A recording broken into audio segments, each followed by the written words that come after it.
এবার দীর্ঘমেয়াদী যুদ্ধের জন্য প্রস্তুত হামাস, ভয়াবহ আঘাতের মুখে ইসরায়েল। আরো বিস্তারিত জানিয়ে দিব। এদিকে ৩৫১ কোটি টাকা সমমূল্যের মার্কিন ড্রোন ভূপাতিতের দাবি হুতি বিদ্রোহীদের। এবার রাশিয়ার বিমান ঘাঁটিতে ভয়াবহ হামলা, যুদ্ধ বিমান সহ জ্বালানি স্থাপনা ধ্বংস। এদিকে ইউক্রেনের ১২টি গ্রাম দখলের দাবি রাশিয়ার। আরো জানিয়ে দিব, এবার রাশিয়ার ইউরেনিয়াম আমদানিতে নিষেধাজ্ঞা দিল যুক্তরাষ্ট্র। এদিকে ইসরায়েলের ব্যাপক ক্ষয়ক্ষতি করেছে হিজবুল্লাহ, গ্যালান্টের স্বীকারোক্তি। এবার রাশিয়ার হামলা নিয়ে আশঙ্কা জানালেন জেলেনস্কি।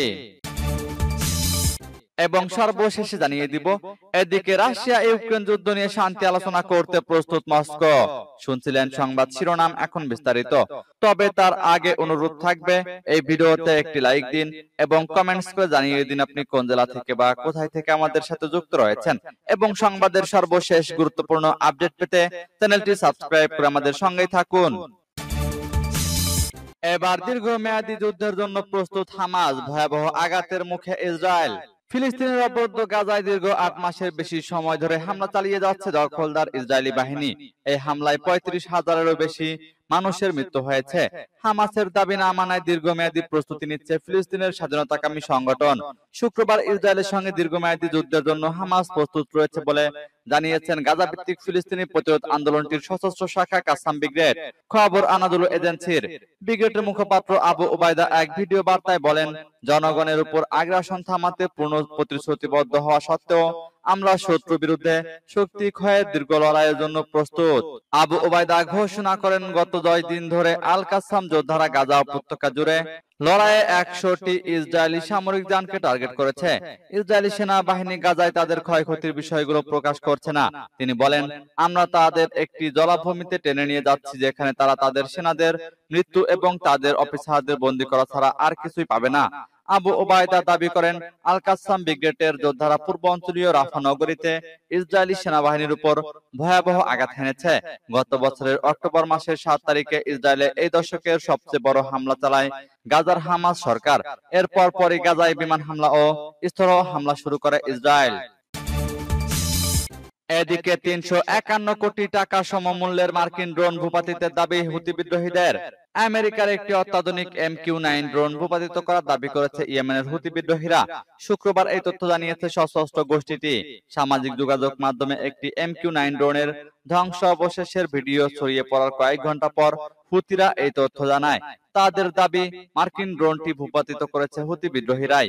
তবে আমেরিকার সেনাবাহিনী তাৎক্ষণিকভাবে এ ব্যাপারে কোনো মন্তব্য করেনি। এর আগেও এই ধরনের মার্কিন ড্রোন ভূপাতিতের দাবি করেছিল হুতিরা। যদি আজকের দাবিটি সত্য হয়, তাহলে হুতিদের হামলায় আরো একটি ড্রোন হারিয়েছে যুক্তরাষ্ট্র। MQ-9 মডেলের এই ড্রোনটির মূল্য $3 কোটি, যা বাংলাদেশি অর্থে ৩৫১ কোটি টাকারও বেশি। এই ড্রোন ৫০,০০০ ফিট উপরে এবং একটানা ২৪ ঘন্টা উড়তে পারে। হুতিদের সামরিক শাখার মুখপাত্র ব্রিগেডিয়ার জেনারেল ইয়াহিয়া সারি জানিয়েছেন, তাদের যোদ্ধারা বৃহস্পতিবার ড্রোনটি ভূপাতিত করে। এটি ভূপাতিতে ব্যবহার করা হয় সারফেস টু এয়ার ক্ষেপণাস্ত্র। এই হামলার একটি ভিডিও প্রকাশ করা হবে বলে জানিয়েছেন তিনি।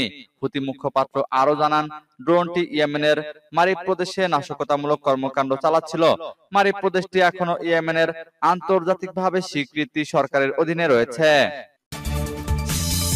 এবার রাশিয়ার বিমান ঘাঁটিতে ভয়াবহ হামলা, যুদ্ধ বিমান সহ জ্বালানি স্থাপনা ধ্বংস। মস্কো অধিকৃত ক্রিমিয়ার বেলবেক বিমান ঘাঁটিতে বিমান হামলা চালিয়েছে ইউক্রেন। এতে ইউক্রেনের 3টি যুদ্ধ বিমান ও একটি জ্বালানি স্থাপনা ধ্বংস হয়েছে। চলতি সপ্তাহে এই হামলা হয়েছে বলে মার্কিন বাণিজ্যিক স্যাটেলাইট সংস্থা ম্যাক্সার এ তথ্য নিশ্চিত করেছে। খবর রয়টার্সের। বৃহস্পতিবার স্যাটেলাইটের মাধ্যমে এসব ছবি তোলা হয়। ছবিতে দেখা যায় 2টি MiG-31 যুদ্ধ বিমান এবং Su-27 যুদ্ধ বিমান ধ্বংস হয়েছে। এছাড়া MiG-29 মডেলের আরো একটি যুদ্ধ বিমান ক্ষতিগ্রস্ত হয়েছে। তবে এই হামলার দাবি নিয়ে এখন পর্যন্ত প্রকাশ্যে কোনো মন্তব্য করেনি ইউক্রেন। এদিকে রাশিয়ার প্রতিরক্ষা মন্ত্রণালয় বলেছে, বৃহস্পতিবার ইউক্রেন রাতভর ক্রিমিয়ায় হামলা চালিয়েছে। তবে আমাদের আকাশ প্রতিরক্ষা ব্যবস্থা ইউক্রেনের 5টি দীর্ঘপাল্লার ক্ষেপণাস্ত্র প্রতিহত করেছে। এর আগে গত বুধবার রাশিয়া জানায়, তারা ক্রিমিয়ায় 10টি দীর্ঘপাল্লার ক্ষেপণাস্ত্র প্রতিহত করেছে। তবে এতে কোনো হতাহত বা ক্ষয়ক্ষতি হয়নি। 2022 সালের 24শে ফেব্রুয়ারি ইউক্রেনের সামরিক অভিযানের ঘোষণা দেন রুশ প্রেসিডেন্ট ভ্লাদিমির পুতিন। এরপর আজ পর্যন্ত টানা 813 দিনের মতো চলছে এই দুইটি সংঘাত। এতে দুই পক্ষের বহু হতাহতের খবর পাওয়া যাচ্ছে। তবে যুদ্ধ বন্ধে এখন পর্যন্ত কোনো লক্ষণ নেই। উল্টো পূর্ব ইউক্রেনে দেশ দুইটির মধ্যে সংঘাতের পরিমাণ অনেক বেড়েছে। এদিকে ইউক্রেনের 12টি গ্রাম দখলের দাবি রাশিয়ার। ইউক্রেনের খার্কিভ অঞ্চলে বড় অগ্রগতি পেয়েছে রুশ বাহিনী। যুদ্ধের সম্মুখ সারি থেকে এই অঞ্চলের অন্তত 10 কিলোমিটার ভেতরে প্রবেশ করেছে তারা। এছাড়া সম্মুখ সারিতে ইউক্রেনের কামানগুলোকে লক্ষ্য করে মুহুর্মুহু ড্রোন হামলা চালানো হচ্ছে। এমন পরিস্থিতিতে কিয়েভ জানিয়েছে সেখানে অতিরিক্ত সেনা পাঠানো হয়েছে। রাশিয়া খার্কিভে চলতি মাস থেকে হামলা বাড়িয়েছে। এই অঞ্চলে 12টি গ্রাম দখলের দাবি করেছে তারা। খার্কিভের গভর্নর ওলেহ সিনেহুভ বৃহস্পতিবার বলেছেন, খার্কিভের সীমান্তবর্তী গ্রাম লিপোৎসির কাছে পৌঁছেছেন রুশ সেনারা। ববসানস্ক শহর দখলের চেষ্টাও চালিয়ে যাচ্ছেন তারা। এই মুহূর্তে ইউক্রেন বাহিনীর মূল লক্ষ্যটা হলো এই অঞ্চলে যুদ্ধের সম্মুখ সারিতে স্থিতিশীলতা আনা। তবে খার্কিভের পরিস্থিতি স্থিতিশীল রয়েছে বলে দাবি করেছেন ইউক্রেনের প্রেসিডেন্ট ভলোদিমির জেলেনস্কি। শুক্রবার দেশটির একটি গণমাধ্যমকে দেওয়া সাক্ষাৎকারে তিনি বলেন, খার্কিভের 10 কিলোমিটার ভেতরে অগ্রসর হয়েছে রুশ বাহিনী। এর বেশি তারা এগোতে পারেনি। ইউক্রেনের সেনা সদস্যরা রুশ বাহিনীকে থামিয়ে দিয়েছেন। এবার রাশিয়ার ইউরেনিয়াম আমদানিতে নিষেধাজ্ঞা দিল যুক্তরাষ্ট্র। রাশিয়া থেকে পরমাণু চুল্লির জ্বালানি সমৃদ্ধ ইউরেনিয়াম আমদানির উপর নিষেধাজ্ঞা দিয়েছে যুক্তরাষ্ট্র। গত সোমবার এ সম্পর্কিত এক বিলে স্বাক্ষর করেন দেশটির প্রেসিডেন্ট জো বাইডেন। হোয়াইট হাউসের বরাত দিয়ে রয়টার্স জানিয়েছে, রাশিয়ার প্রেসিডেন্ট ভ্লাদিমির পুতিন ইউক্রেনে ক্রমাগত আক্রমণকে চালিয়ে আসছেন। এটি রুখতে ওয়াশিংটনের পক্ষ থেকে এই নিষেধাজ্ঞা দেওয়া হয়েছে। আইন অনুযায়ী আগামী প্রায় 90 দিনের মধ্যে এই নিষেধাজ্ঞা কার্যকর হবে। তবে যুক্তরাষ্ট্র জ্বালানি মন্ত্রণালয় চাইলে বিশেষ ক্ষেত্রে কোনো কোনো কোম্পানিকে রাশিয়া থেকে ইউরেনিয়াম আমদানির ক্ষেত্রে ছাড় দিতে পারবে। রাশিয়া বিশ্বের সবচেয়ে বড় ইউরেনিয়াম সরবরাহকারী দেশ। দেশটি এককভাবে বিশ্বের সমৃদ্ধ ইউরেনিয়াম বাণিজ্যের 24% নিয়ন্ত্রণ করে। যুক্তরাষ্ট্রের অধিকাংশই ইউরেনিয়াম জ্বালানি ভিত্তিক বিদ্যুৎ কেন্দ্রের মূল সরবরাহকারী দেশ রাশিয়া। সোমবার এক বিবৃতিতে যুক্তরাষ্ট্রের জাতীয় নিরাপত্তা উপদেষ্টা জ্যাক সুলিভান বলেন, প্রেসিডেন্ট বাইডেন রাশিয়ার ইউরেনিয়ামের উপর নিষেধাজ্ঞা আরোপের বিলে স্বাক্ষর করেছেন। তিনি আরো বলেন, এটি একটি ঐতিহাসিক ধারাবাহিক পদক্ষেপ যা আমাদের দেশের জ্বালানি ও অর্থনৈতিক নিরাপত্তাকে শক্তিশালী করবে এবং বেসামরিক পারমাণবিক শক্তির জন্য রাশিয়ার উপর আমাদের নির্ভরতা কমাবে এবং ক্রমান্বয়ে তা শূন্যের কোঠায় নামিয়ে আনবে। এদিকে ইসরায়েলের ব্যাপক ক্ষয়ক্ষতি করেছে হিজবুল্লাহ, গ্যালান্টের স্বীকারোক্তি। লেবাননের সশস্ত্র গোষ্ঠী হিজবুল্লাহর সঙ্গে সংঘাতের জেরে ইসরায়েলের ব্যাপক ক্ষয়ক্ষতি হয়েছে বলে স্বীকার করেছেন ইসরায়েলের প্রতিরক্ষা মন্ত্রী ইয়োব গ্যালান্ট। তবে এই ক্ষয়ক্ষতি পুরোপুরি বৃথা যায়নি বলেও দাবি করেছেন তিনি। শুক্রবার রাজধানী জেরুজালেমে এক অনুষ্ঠানে দেওয়া বক্তব্যে গ্যালান্ট বলেন, হিজবুল্লাহর সঙ্গে সংঘাতের জেরে যে আমাদের ব্যাপক ক্ষয়ক্ষতি হয়েছে তা অস্বীকারের কোনো উপায় নেই এবং আমরা এটা বুঝতে পারি। কিন্তু গত কয়েক মাসে যত সন্ত্রাসীকে আমরা হত্যা করতে পেরেছি সেই সাফল্য তুচ্ছ নয়। শুক্রবারের বক্তব্যে ইসরায়েলের প্রতিরক্ষা মন্ত্রী বলেন, আমি বরাবরই বলে আসছি, আমাদের সবসময় যে কোনো পরিস্থিতির জন্য প্রস্তুত থাকতে হবে। এতদিন পর্যন্ত কেউ একে তেমন গুরুত্ব দেয়নি। 7ই অক্টোবরের পর সবাই বুঝতে পেরেছে যে আমরা কতখানি ঝুঁকির মধ্যে রয়েছি। তবে আমরা কখনো পিছু হটব না। সন্ত্রাসীদের প্রতিটি হামলার জবাব আমরা দেব। গত বছরের 7ই অক্টোবর ইসরায়েলের ভূখণ্ডে হামলা চালায় গাজার সশস্ত্র গোষ্ঠী হামাস। ওই দিন থেকে গাজায় অভিযান শুরু করে ইসরায়েলি প্রতিরক্ষা বাহিনী। আইডিএফ অভিযান শুরুর পর হামাসের প্রতি সংহতি জানিয়ে ইসরায়েল লেবানন সীমান্ত থেকে উত্তর ইসরায়েলের বিভিন্ন সামরিক স্থাপনাকে লক্ষ্য করে রকেট হামলা শুরু করে হিজবুল্লাহ। এবার রাশিয়ার হামলা নিয়ে আশঙ্কা জানালেন জেলেনস্কি।